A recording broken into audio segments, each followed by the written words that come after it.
Bismillahirrahmanirrahim. Assalamualaikum warahmatullahi wabarakatuh. Selamat pagi, salam sejahtera untuk kita semua.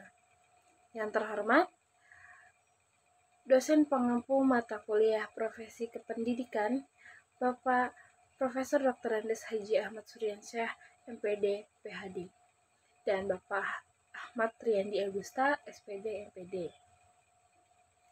Baik, kami dari kelompok 6 akan menyajikan hasil kerja kami, yaitu tentang administrasi pendidikan atau sekolah dalam profesi kependidikan. Sebelumnya, izinkan saya memperkenalkan diri dan memperkenalkan dua rekan saya. Saya sendiri Anisya Puan Maharani sebagai moderator dan juga penyaji materi bagian pengertian. Dua rekan saya yaitu Nurul Huda sebagai penyaji materi bagian tujuan dan fungsi, dan Maisarah sebagai penyaji materi bagian prinsip dan ruang lingkup bidang garapan administrasi pendidikan. Berikut apa yang akan kami bahas yaitu tentang pengertian, fungsi, tujuan, prinsip, dan ruang lingkup bidang garapan administrasi kependidikan. Sebelum masuk ke dalam materi, izinkan saya menyampaikan pengantar latar belakang materi kami. Administrasi yaitu melayani, membantu, dan memenuhi secara intensif, yang mana lembaga pendidikan seperti organisasi, sekolah merupakan kerangka kelembagaan di mana administrasi pendidikan ini dapat berperan dalam pengelolaan organisasi untuk mencapai tujuan yang telah ditentukan. Maka, guru mempunyai hak peranan penting dalam administrasi pendidikan, terutama dalam melaksanakan fungsi pokok administrasi. Maka, pendidik harus mengetahui latar belakang pengetahuan dan keterampilan dalam administrasi pendidikan. Baik, selanjutnya masuk ke dalam materi yang pertama, yaitu pengertian administrasi pendidikan. Administrasi pendidikan adalah proses pengarahan dan pengintegrasian segala sesuatu, baik personal, spiritual, maupun material, yang bersangkut paut dengan pencapaian tujuan pendidikan. Nah, di dalam proses tersebut, administrasi pendidikan itu ada segenap usaha orang-orang yang terlibat di dalamnya. Jadi, proses pencapaian tujuan pendidikan ini diintegrasikan, diorganisasikan, dan dikoordinasikan secara efektif. Semua materi yang diperlukan yang telah ada dimanfaatkan secara efisien. Selanjutnya, ada beberapa pengertian administrasi pendidikan menurut pakar ilmu administrasi pendidikan. Kami kelompok mengutip dari 3 menurut pakar. Yang pertama ada menurut Daryanto, dan Daryanto mengatakan administrasi pendidikan adalah semua kegiatan sekolah dari yang meliputi usaha besar seperti perumusan polis, pengarahan usaha, koordinasi, konsultasi,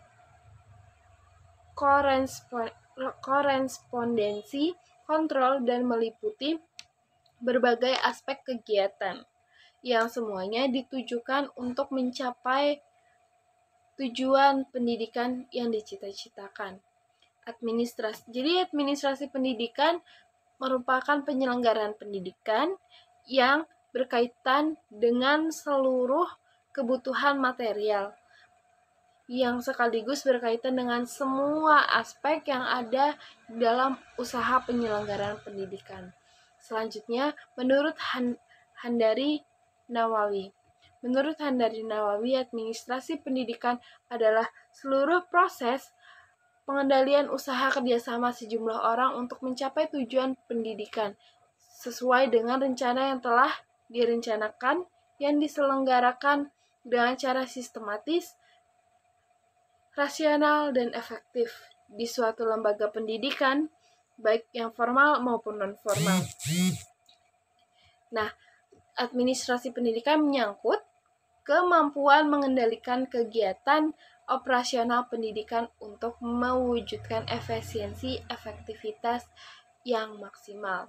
Selanjutnya yang terakhir menurut Ngalim Purwanto, administrasi pendidikan adalah segenap proses pengarahan dan pengintegrasian segala sesuatu baik personal, spiritual maupun material yang bersangkut paut dengan pencapaian tujuan pendidikan yang diintegrasikan, diorganisasikan, dan dikoordinasikan secara efektif, dan semua materi yang diperlukan yang ada telah ada dimanfaatkan secara efisien. Kemudian, apabila dikaji, konsep administrasi pendidikan ini mengandung dua konsep yang saling berhubungan erat, yaitu administrasi dan pendidikan. Di dalam administrasi pendidikan terdapat operasionalisasi ketatausahaan dalam pendidik yang merujuk kepada kepentingan yang mengatur seluruh pekerjaan yang berkaitan dengan administrasi pendidikan. Dalam administrasi pendidikan ini, berusaha mempengaruhi dan menyuruh orang agar bekerja sama secara produktif, memanfaatkan manusia, material, uang, metode secara terpadu untuk mencapai tujuan pendidikan yang telah ditetapkan. Selanjutnya, saya akan menjelaskan tujuan administrasi pendidikan. Yang kita tahu, administrasi adalah sarana untuk mencapai tujuan. Bagaimana bentuk administrasi yang dilakukan sangat bergantung dari fungsi pendidikan dalam masyarakat. Seperti yang diketahui oleh semua orang bahwa tujuan selalu berubah dari masa ke masa. Administrasi pendidikan sebagai kegiatan pelayanan menyesuaikan kegiatan dengan tujuan lembaga yang dilayani. Secara umum, administrasi pendidikan mengandung tujuan yang bervariasi yang disesuaikan pada bidang serta ilmu administrasi. Salah satunya adalah administrasi pendidikan. Setiap pelaksanaan administrasi selalu diarahkan kepada sasaran maupun tujuan yang akan dicapai. Bila digandengkan pada konteks tujuan administrasi pendidikan, maka peran administrasi dijadikan sebagai pendukung keberhasilan penyelenggaraan pendidikan untuk menggapai tujuan pendidikan. Adapun tujuan administrasi pendidikan di Indonesia yang diimplementasikan di sekolah yang bersumber pada tujuan utama pendidikan nasional yang ada dalam GBHN adalah meningkatkan keimanan dan ketakwaan kepada Tuhan Yang Maha Esa serta menjunjung tinggi akhlak serta moral dan memiliki kepribadian untuk memperkuat semangat kebangsaan menjadi manusia pembangun yang memiliki kecerdasan serta keterampilan di Indonesia. Karena sekolah merupakan subsistem dari sistem pendidikan nasional, maka tujuan administrasi pendidikan yang akan dilaksanakan di sekolah mempunyai 3 macam jangkauan. Yaitu yang pertama tujuan jangka pendek, yang kedua tujuan jangka menengah, yang ketiga tujuan jangka panjang. Akan saya jelaskan satu persatu dari tujuan ini. Yang pertama, tujuan jangka pendek adalah tersusun dan terlaksana suatu sistem pengelolaan komponen instrumental proses pendidikan yang terdiri dari komponen siswa, pegawai, guru, prasarana, sarana, organisasi, pembiayaan, kurikulum, tata laksana, dan hubungan masyarakat guna menjamin terlaksananya proses pendidikan di sekolah yang relevan, efektif, efisiensi, yang menunjang tercapainya tujuan pendidikan di sekolah yang bersangkutan. Yang kedua, tujuan jangka menengah. Agar tujuan jangka pendek tidak salah arah, perlu berorientasi kepada tujuan jangka menengah, yaitu tujuan institusional setiap jenis dan jenjang program pendidikan di sekolah. Jadi tujuan jangka pendek harus sesuai dengan tujuan institusional. Tujuan institusional pendidikan untuk semua tingkat dan jenis sekolah telah dibakukan oleh pemerintah. Yang ketiga yaitu tujuan jangka panjang. Semua tujuan jangka menengah yang akan dicapai harus mendukung tercapainya tujuan pendidikan yang lebih luas, yaitu tujuan nasional. Karena itu, kegiatan administrasi pendidikan di sekolah dalam jangka panjang hendaknya akan mendukung tercapainya tujuan pendidikan nasional. Menurut Sergio Vanni dan Carver 1975 dalam Burhanuddin 2005 menyebutkan 4 tujuan administrasi. Nah, yang pertama itu efektivitas produksi, yang kedua efisiensi, yang ketiga kemampuan menyesuaikan diri atau adaptiveness, dan yang keempat kepuasan kerja. Keempat tujuan tersebut digunakan sebagai kriteria untuk menentukan keberhasilan dalam penyelenggaraan sekolah. Sebagai contoh, sekolah mempunyai fungsi untuk mencapai efektivitas produksi, yaitu menghasilkan lulusan yang sesuai dengan tuntutan kurikulum.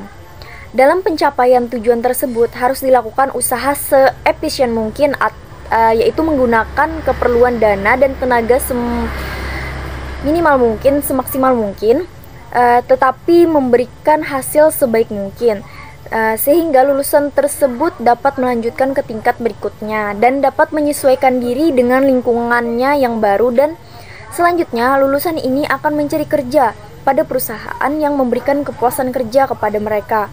Sehingga bisa kita simpulkan bahwa tujuan dari administrasi pendidikan ini ialah agar semua upaya dalam memanfaatkan berbagai sumber daya bisa dilakukan dengan efektif dan efisien dalam pencapaian tujuan nasional tersebut.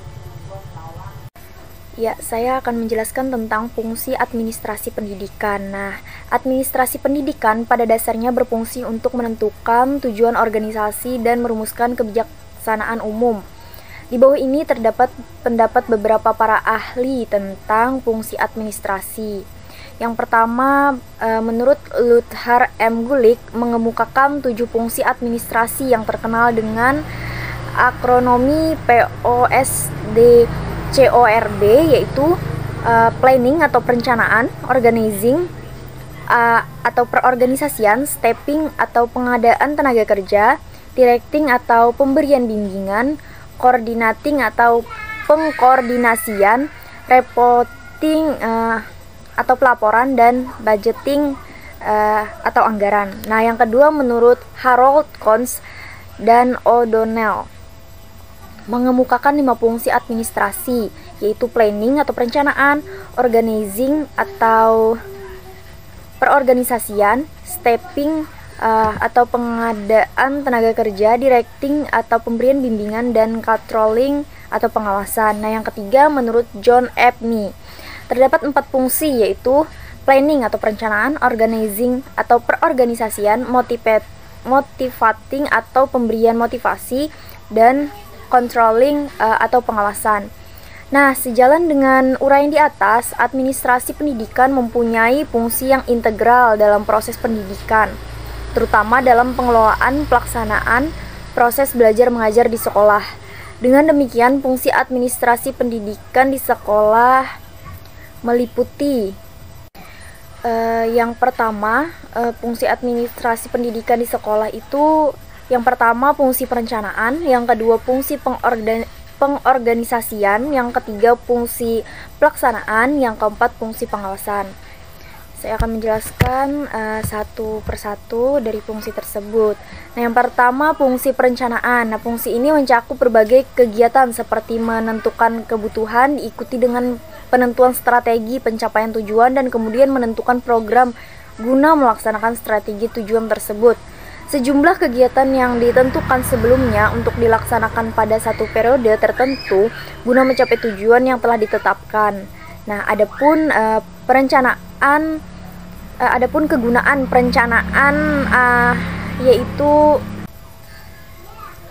yang pertama, kegunaan fungsi dari perencanaan adalah yang pertama karena perencanaan meliputi usaha untuk menetapkan tujuan atau memformulasikan tujuan yang dipilih untuk dicapai, maka perencanaan haruslah bisa membedakan poin pertama yang akan dilaksanakan terlebih dahulu.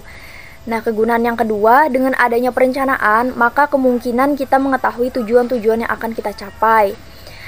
Nah, kegunaan yang ketiga yaitu dapat memudahkan kegiatan untuk mengidentifikasi hambatan-hambatan yang akan mungkin timbul dalam usaha mencapai tujuan. Nah, fungsi yang kedua yaitu fungsi pengorganisasian. Nah, organisasi adalah sistem kerja sama sekelompok orang untuk mencapai tujuan bersama. Langkah pertama dalam pengorganisasian diwujudkan melalui perencanaan dengan menetapkan bidang-bidang atau fungsi-fungsi yang termasuk ruang lingkup kegiatan yang akan diselenggarakan oleh suatu kelompok. Kerjasama tertentu yang meliputi pengelolaan personil, sarana prasarana, distribusi tugas, struktur yang terwujud sebagai suatu badan yang integral, dan proses penentuan pekerjaan-pekerjaan yang harus dilakukan, pengelompokan tugas-tugas dan bagikan pekerjaan kepada setiap personalia. Yang ketiga yaitu fungsi pelaksanaan. Fungsi pelaksanaan ini merupakan usaha menggerakkan anggota-anggota kelompok sedemikian rupa hingga mereka berkeinginan dan berusaha untuk mencapai sasaran organisasi dan sasaran anggota organisasi. Nah, yang keempat, fungsi pengawasan. Nah, fungsi ini merupakan kegiatan-kegiatan dan tindakan-tindakan untuk mengamankan bencana dan keputusan yang telah dibuat atau yang sedang dilaksanakan. Nah, apabila dalam administrasi, sarana dan prasarana terlaksana, fungsi perencanaan, perorganisasian, pelaksanaan, dan pengawasan dalam pendidikan, maka tujuan pendidikan yang telah direncanakan oleh sekolah akan bisa tercapai secara baik. Baik, di sini saya akan menjelaskan materi selanjutnya, yakni mengenai prinsip-prinsip administrasi dalam sebuah pendidikan. Oke, seperti yang kita tahu ya, prinsip itu kan artinya titik tolak ya. Kemudian jika yang dimaksud adalah prinsip administrasi, artinya apa? Artinya kan titik tolak keberangkatan sebuah administrasi. Nah, seperti itu. Prinsip merupakan sesuatu yang sangat kuat ya teman-teman, artinya absolut gitu, tidak boleh dinafikan dalam pelaksanaan program tertentu. Karena apa? Karena prinsip-prinsip administrasi tersebut merupakan acuan gitu loh, acuan dan tujuan substansi pelaksanaan setiap kegiatan. Nah, seperti itu. Nah, seperti yang tercantum di PowerPoint kan di sana ada terdapat beberapa tuh prinsip-prinsip administrasi dalam sebuah pendidikan. Langsung saja kita masuk pada prinsip yang kedua. Yang pertama maksudnya. Yang pertama ada prinsip efisiensi. Nah, untuk prinsip efisiensi tentunya ya tenaga administrasi itu akan berhasil bila dia menggunakan penerapan prinsip efisiensi itu akan benar-benar relevan gitu dengan tujuannya. Nah, seperti itu. Kemudian pengorganisasian itu merupakan aktivitas menyusun ya teman-teman, aktivitas membentuk hubungan-hubungan kerja antara orang-orang sehingga terwujudlah satu kesatuan usaha gitu dalam pencapaian tujuan yang telah ditetapkan, pencapaian tujuan yang telah disetujui bersama. Nah, seperti itu ya. Mungkin itu ya dari saya mengenai prinsip yang pertama, yakni prinsip efisiensi tadi. Kemudian lanjut prinsip yang kedua ada prinsip pengelolaan. Oke, jadi pada prinsip pengelolaan administrator. Jadi administrator itu manajer ya teman-teman, manajer yang bekerja dengan langkah-langkah manajemen yang baik. Nah, beberapa tugas dari manajer itu sendiri, misalnya manajer itu bertugas merencanakan, kemudian dia juga mengorganisasikan, mengarahkan, serta dia juga berperan penting itu dalam mengontrol jalannya suatu pelaksanaan dalam suatu pengorganisasian. Dengan demikian kan tentunya target yang dituju itu akan dengan mudah gitu dapat dicapai dengan baik sesuai dengan tujuan yang telah ditetapkan bersama. Nah, seperti itu ya. Kemudian perencanaan yang dilakukan itu berpihak pada visi dan misi yang jelas ya teman-teman, sehingga apa, untuk program-program yang dijadwalkan itu dibuat secara hierarkis dan sistematis ya, tentunya mendahulukan skala prioritas, bagaimana mengatur dan menjadwalkan program jangka pendek, jangka panjang maupun jangka menengah. Nah, seperti itu ya. Kemudian pastinya ya, setiap program itu memerlukan adanya perencanaan terlebih dahulu sebelum dilaksanakannya sebuah program pengorganisasian. Nah, pasti ya semua program itu memerlukan perencanaan terlebih dahulu.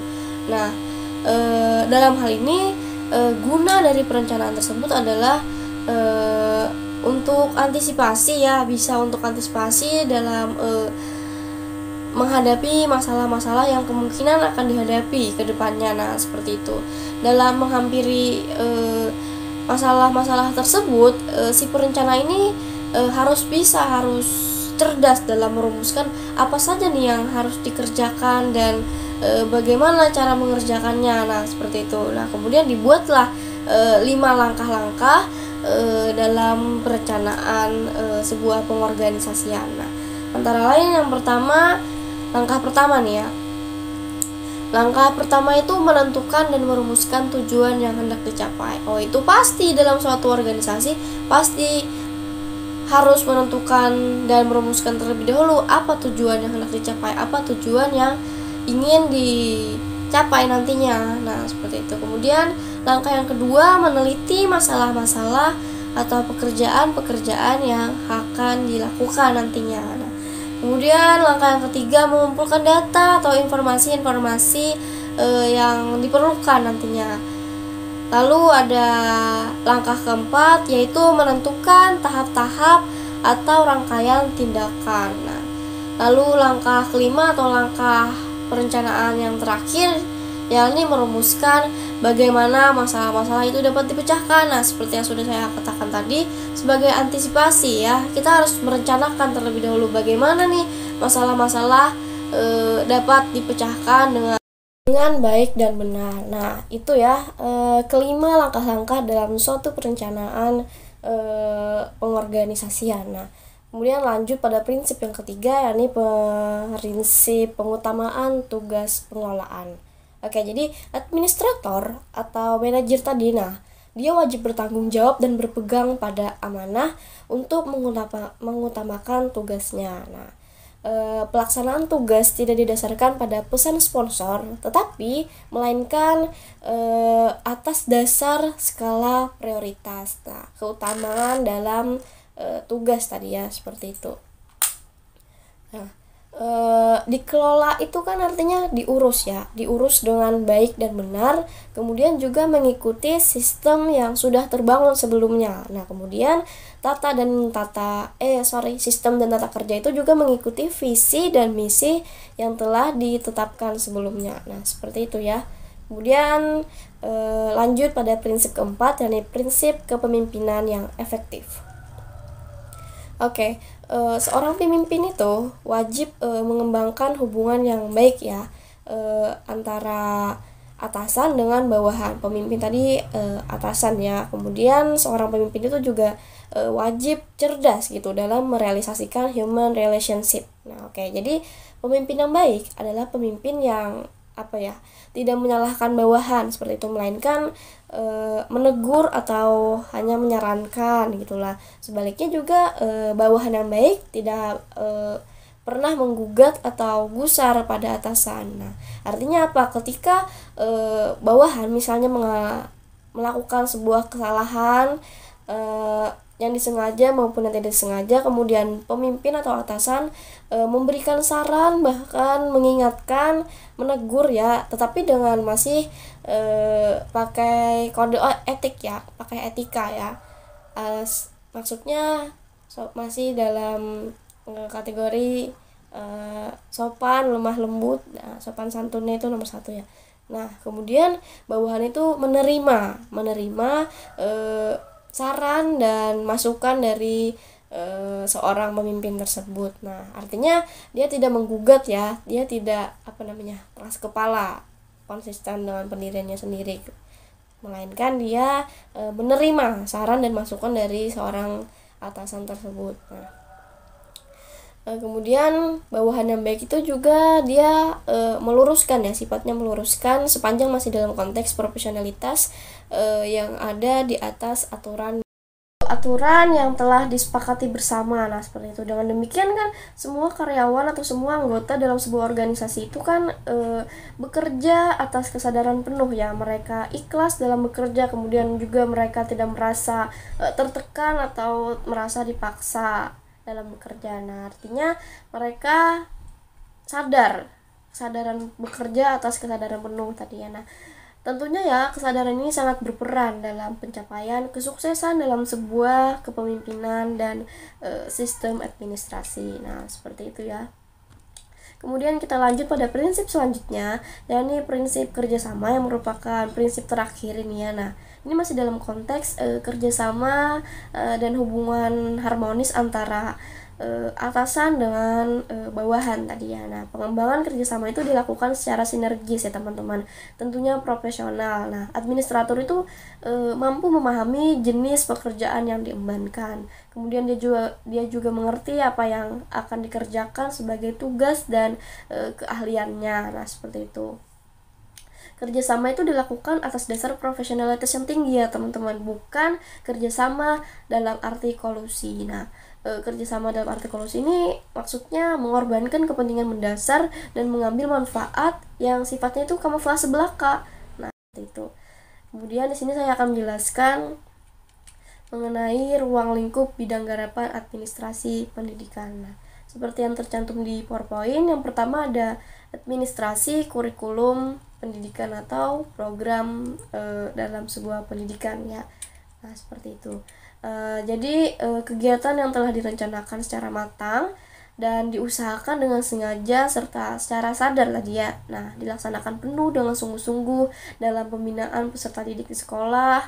Nah, itu dilakukan secara kontinu ya terhadap berbagai situasi proses belajar mengajar yang dilaksanakan secara efektif dan efisien. Tujuannya adalah demi untuk menggapai meningkatkan mutu pendidikan di sekolah atau di madrasah ya, seperti itu. Kemudian yang kedua ada administrasi ketenaga kerjaan. Administrasi ketenaga kerjaan pendidikan terdiri dari perencanaan pendidikan, pengorganisasian pendidik, pengarah positif, serta pelaporan pendidik, pengorganisasian pendidik, serta pengawasan pendidik dan pembiayaan pendidikan. Nah, seperti itu ya.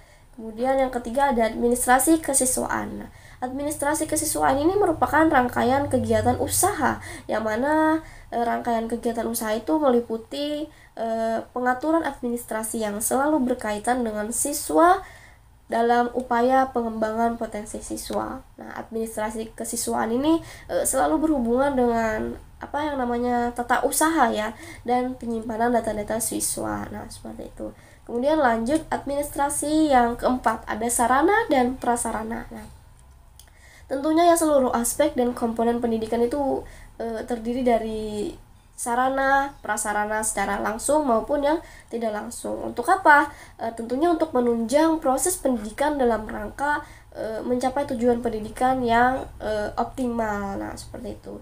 Lanjut administrasi yang kelima, yakni administrasi keuangan dan pembiayaan. Nah, administrasi keuangan dan pembiayaan ini meliputi usaha atau kegiatan dan memproses urusan keuangan pendidikan dalam penyelenggaraan pendidikan di sekolah. Nah, seperti itu. Serta pengelolaan keuangan ini bersifat formal ya, teman-teman.